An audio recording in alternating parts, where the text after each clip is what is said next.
Hello to you from Abu Dhabi in the United Arab Emirates, right on the front line of the economic war in the Middle East conflict.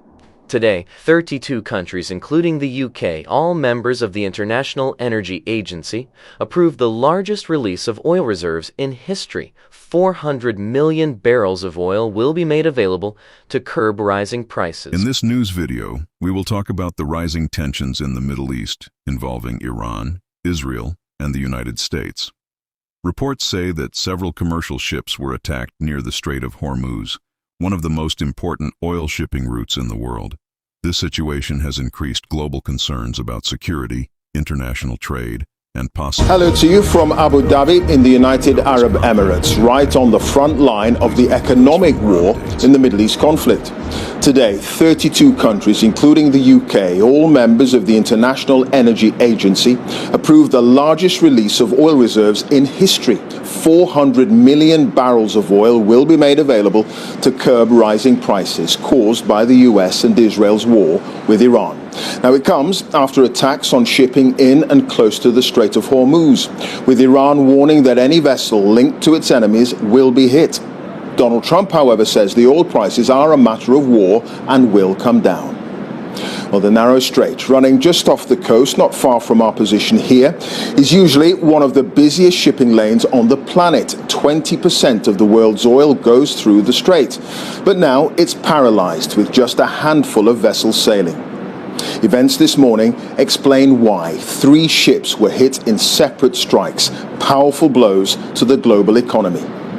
Tonight, we'll hear from Sarah Smith, who's traveling with Donald Trump and voters in Kentucky, and from inside Iran. But first, I've been taking a look at some of the challenges now facing the ships trying to sail. Damaged, but still afloat. A cargo ship bears the scars of an Iranian attack in the Strait of Hormuz. The crew escaped with their lives. It's a powerful reminder that the economic war in this conflict could be just as significant as the military campaign. The narrow Hormuz waterway is a vital artery for global commerce, but look at this. Off in the distance, a traffic jam of gas and bulk carriers, oil tankers, ships from across the globe, anchored and unable to reach their markets because of the threat of attack. These vessels are clogged up right now off Ras Al Khaimah, here in the United Arab Emirates, and you can see from the image on the right the much smaller number of ships, the red and green arrows, moving in the strait, compared to this time last year on the left. Tom, thanks for joining us. It's good to see you. Tom Sharp is a former Royal Navy commander who served in the Persian Gulf. He says on top of the missile and drone threat, don't forget Iranian fast attack boats, some homemade.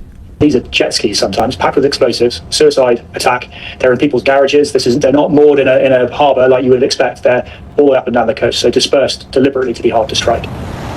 As well as attack boats, there are mine-laying vessels too. And today, America's Central Command showed off footage, it says, of some of them being blown up. US forces are warning Iranian civilians to avoid all port facilities along the coast. Donald Trump says the threat of mines is being reduced. We knocked out their Navy, okay? Let's put it that way. But they also knocked out the mine layers. They call them mine layers. They put mines in the water. Lovely job. Isn't that nice? Blow up ships.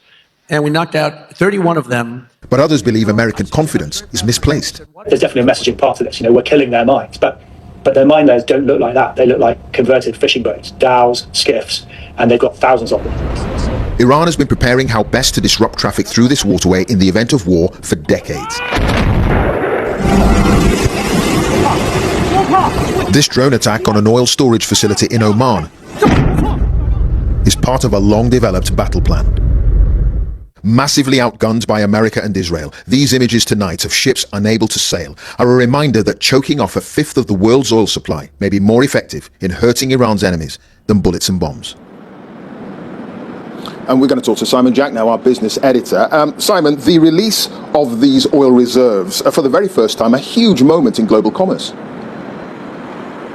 Yes, it's the biggest intervention of its kind by the International Energy Agency. And for context, this is more than double the number of barrels that were released during the early days of the Russia-Ukraine conflict. Now, every member of the IEA is required to keep 90 days worth of consumption in reserve for moments just like this. Now, to give another bit of context, 400 million barrels is about 4 days worth of global supply, and that will be leaked gradually into the system. Now, the question is, has it made any difference? Well, thousands of miles from you, the answer is not yet. In fact, petrol prices here, the most visible sign, crept up again today. Prices price of unleaded is 139 on average across the UK, price of diesel 155. They're up 7p and 13p respectively, because it's not just whooshing into the market, it has to go to refineries, and there are bottlenecks there. But as we've discussed before, the price of petrol is very pervasive, oil and petrol very pervasive into other things, food, fertiliser, fuel, and even in fact into inflation expectations, which is why a lot of people think that an interest rate cut that was coming down the track is now very unlikely to emerge. So mortgages are getting more expensive. In fact, 500 mortgage products were removed from the market today,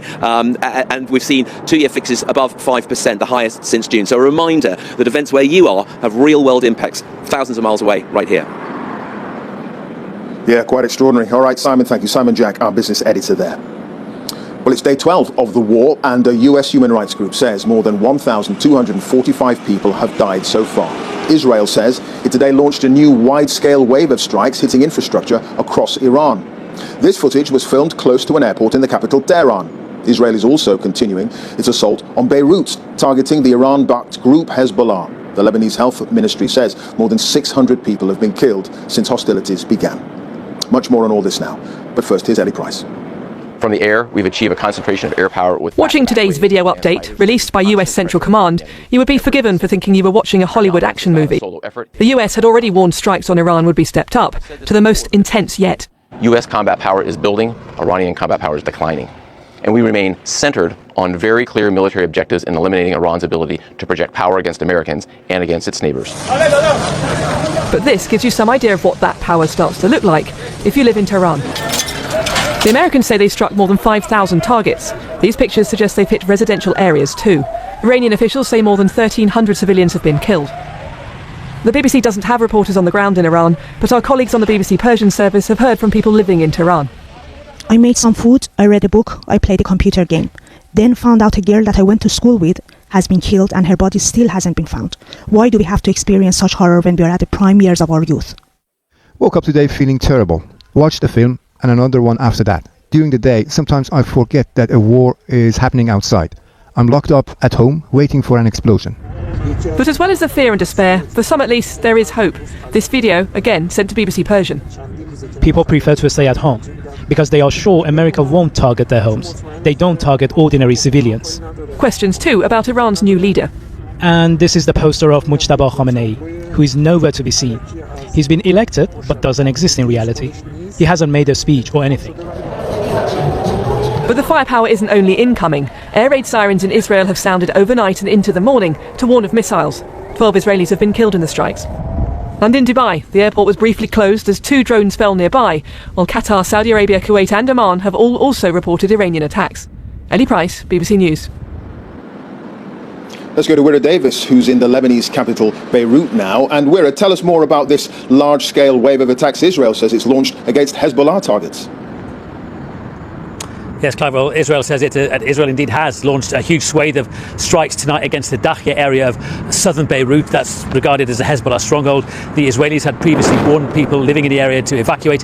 In reality, because of the increasing Israeli military strikes in recent days, hundreds of thousands of people have left the area seeking refuge elsewhere, as Israel seems determined to defeat Hezbollah as a military force, not just here in southern Beirut, but also, of course, in the border area between Lebanon and Israel, but also in the eastern Bekaa Valley. As you said earlier, the Lebanese Health Ministry says that more than 600 people have now been killed in Lebanon as a result of the Israeli airstrikes, 700,000 made homeless, and Hezbollah has increased its rocket attacks against Israel, launching at about 100 rocket attacks in the last day against northern Israel. So the war here, if anything, seems to be intensifying.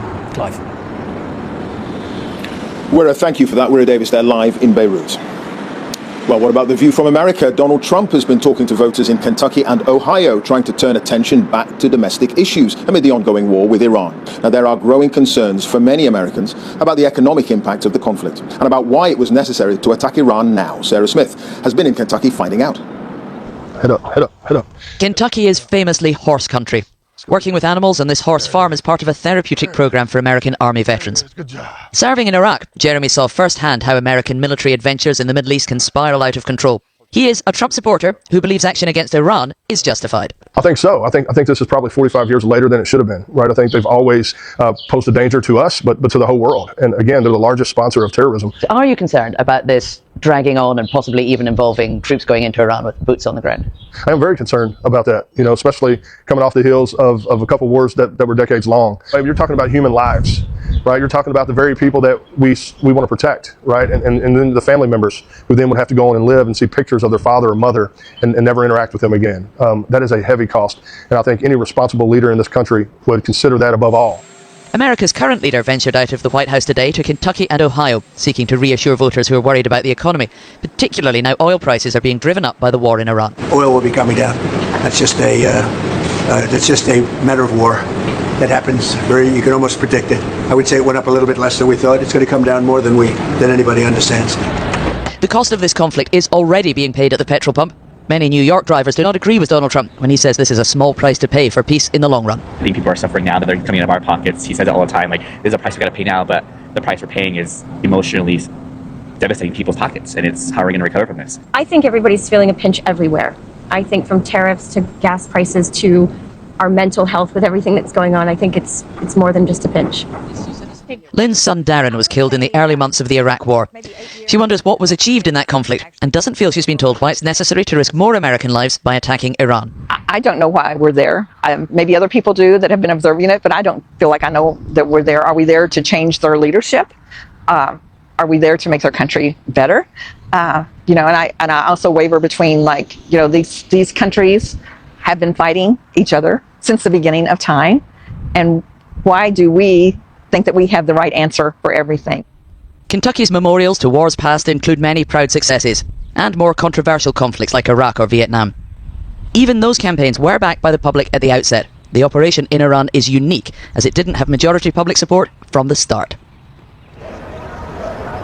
Donald Trump is still here in Kentucky, where he has been telling voters that over the last 11 days, Iran has been virtually destroyed. He says that the Iranian Air Force and Navy have been practically wiped out. Earlier, he said America was actually running out of targets in Iran. And all of this is designed to reassure people that the conflict isn't going to last for too much longer and won't have too much of an economic impact. But in the last few minutes at a rally, he also said that we cannot leave too early. We've got to finish the job.